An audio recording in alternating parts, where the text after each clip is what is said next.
You know, I very well remember it was one day in September. I was walking down the street in drunken pride. My knees were all a-shutter, and I fell in the gutter. And a pig came up and lay down by my side. As I lay there in the gutter, thinking words I could not utter, a colleen walking by did softly say, "You can tell a man that boozes by the company he chooses." And with that, the pig got up and walked away.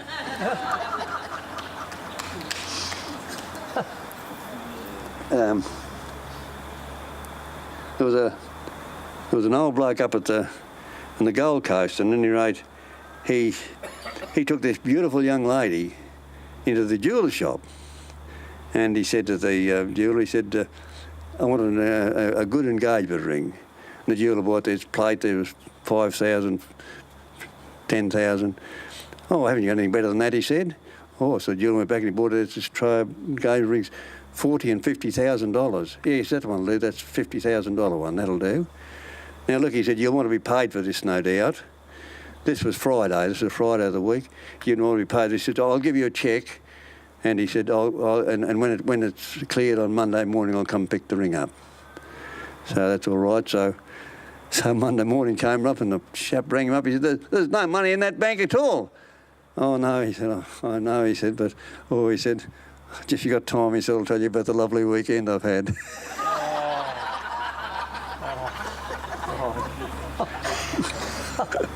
This fortune. This lady went along to this fortune teller, and she said, if you can accurately forecast what's going to happen for the next 12 months, I'll pay you handsomely. So the old lady got the ball out. She's looking at it, and she frowned a bit. She said, "You're going to have a lot of sadness," she said. The husband's going to die very, very badly. A lot of agony. Oh, so she looked out the window a bit, and she looked back, but she said, will I be acquitted?" Oh.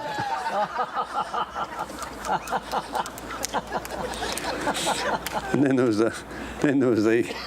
the police were called to this girl phoned the police up and said this man was dead. And she said, well, what were his last words? She said, "Don't pull the trigger."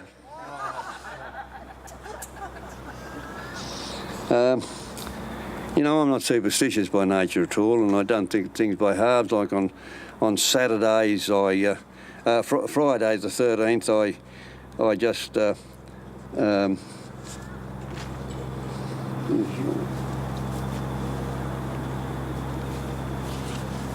Friday the 13th, I laugh. I'm no time for black cats or gypsies, and I'm not real omens or fears. As I said, I'm not superstitious. I don't listen to warnings I hear. There's only one thing I insist on. When having a bath on Saturday night, I always sit at the tap end, and it's not superstition or spite. You might think it's strange that I sit there.